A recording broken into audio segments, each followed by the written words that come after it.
ઉંમર વહી જાય પછી કામ વિકારશે ને.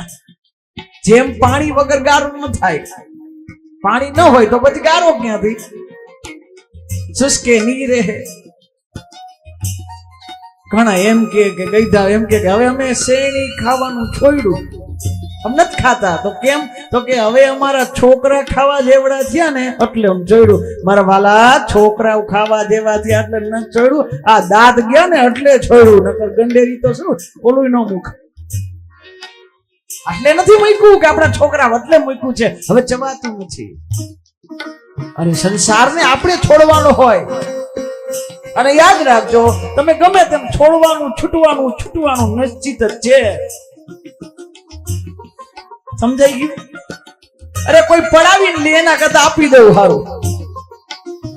એક બહુ સરસ વાત હિમાંશુભાઈ, એક કલા જગતનો એક આર્ટિસ્ટ, એટલો પ્રખ્યાત નામ આર્ટિસ્ટ, 50 વર્ષ સુધી જેને સ્ટેજ ઉપર રાજ કર્યું, અદ્ભુત. એની રિટાયરમેન્ટ પાર્ટી એને રાખી હતી. વર્લ્ડ મીડિયા જેને કવરેજ કરવાયું હતું, આખું મીડિયા, વર્લ્ડ મીડિયા, બીબીસી થી માંડીને બધાય. અને એને એ પાર્ટીને કવરેજ કર્યું ને એને એક પ્રશ્ન કર્યો કે 50 વર્ષ સ્ટેજ ઉપર રહ્યા, તમે શું શીખા? તમે શું શીખા? આ 50 વર્ષ સ્ટેજ નો અનુભવ શું? તો એ કીધું કે ઘણો બધો છે, પણ એક શબ્દમાં કહી દઉં. એક જ શબ્દમાં એને 50 વર્ષનો નિચોડ આપ્યો. એને એટલું કીધું કે મને એટલું સમજાણું, સમય આવે ત્યારે સ્ટેજ છોડી દેવાય. સમય આવે ત્યારે છોડી દેવાય. સમય પહેલા એ છોડતા શીખીએ. વયસી ગતે કામ વિકાર. પછી ઉંમર વહી જાય ને પછી એમ કે હવે અમારા વિકાર નથી રહ્યા. વિચાર્યું નહીં તે લઘુ વયમાં, પછી વિદ્યા ભણવાથી શું?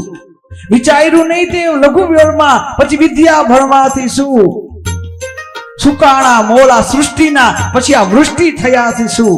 એ ગજબ હાથે ગુજારી પછી કાશી ગયાથી તું, મળ્યા દુનિયામાં બદનામી પછી નાસી જવાથી શું? પંગમ ગલિતમ પંગમ દશરથે જાતમ પુંડમ પંગમ ગલિતમ દશરથે જાતમ પુંડમ દશરથે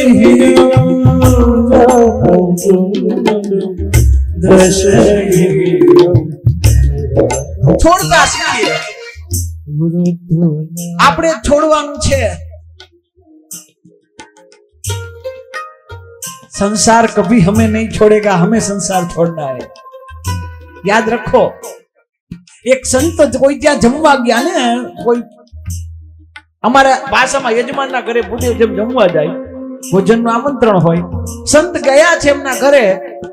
સંત એક શેઠને જોયું, બધી સરસ મજાની ગોઠવણ થઈ, છોકરાએ પરણી ગયા, એના છોકરાએ સરસ રમતા હતા, સંપત્તિ પણ બહુ સારી, ધંધોય શેઠ. એટલે સંતે એટલું કીધું કે હવે હે યજમાન, હવે કામ કરો, આસક્તિ છોડો અને અમારી ભેગું હાલો ભજનમાં. હવે તો ભજન કરો. તો ઓલા શેઠે એમ કીધું કે મારે ભજન કરવું છે, મારે તમારે ભેગું આવું, પણ આ ઘર મને છોડતું નથી. આ ઘર છોડે તો ભજન કરવું. સંતે સમજી ગયા કે ના બરોબર છે, આ તારી વાત સાચી છે. પછી સંત જમીને જયારે બહાર ગયા ને તો વચ્ચે પીલો એક સ્તંભ હતો. સંતે આમ કરીને બધ ફેરી. ઓલો સમજે ને કે બધ આને કા ભરે. પછી કીધું કે જો મારે તારું ઘર છોડવું છે, મારે તારા ઘરેથી જવું છે, પણ આ પીલોર મને મૂકતો નથી. શેઠે કીધું માફ કરજો સંતજી, તમે ખોટું બોલો છો. તમે પિલોર ને પકડીને બેઠા છો. પિલોરે કેમ તમને? તમે છોડી દો. પિલોર તમે પકડીને બેઠા. તો સંતે કીધું હું તને ઈ જ કહું, તું ઘર પકડીને બેઠો છો. ઘર છોડી દે. તું ઘર પકડીને બેઠો છો. તું ઘર ઘરે તને ક્યારેય પકડો નથી. આપણે વાસ્તવમાં પકડીને બેઠા છીએ. हमें छोड़ना चाहिए. और कैसे छोड़े? ऐसे नहीं कि वो घर से निकल जाए. એવું નહીં કે પછી આમ ઘર છોડવાનું. ઘર કેમ છોડવા? ઘરની આસક્તિ છૂટી જવી જોઈએ. આ મારું છે એ મારાપણું છૂટી જવું જોઈએ. મારું છે એ બરોબર, પણ મારાપણું છૂટી જવું જોઈએ. જેવી રીતે હરી રાખે એવી રીતે રહેવું જોઈએ. સુખ દુઃખ નો અનુભવ ન થવો જોઈએ. વહી ભક્ત કી પરમ અવસ્થા है.